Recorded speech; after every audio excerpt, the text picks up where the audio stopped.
Hello friends, welcome to ఆన్షే. అందరూ బాగున్నారు కదా. మనం కొన్ని విషయాలు తెలుసుకుందాము.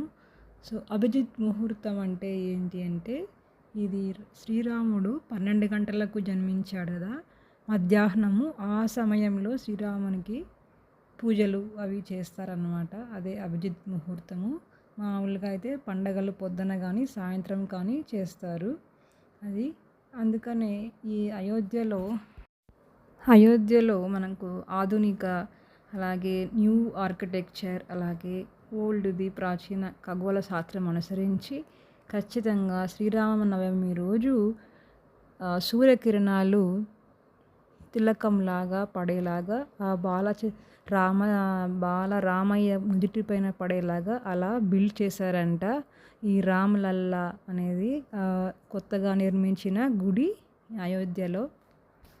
ఇంకపోతే దేశమంతటా శ్రీరామ నవమి రోజు స్వామికి కళ్యాణం కూడా జరిపిస్తారు.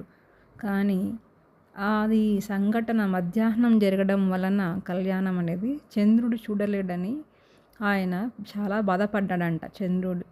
అందుకని ఒకే ఒక్క ప్రాంతంలో శ్రీరాముని కళ్యాణము రాత్రి జరుగుతుందన్నమాట. అది చైత్రమాసంలో వచ్చే పౌర్ణమి రోజు.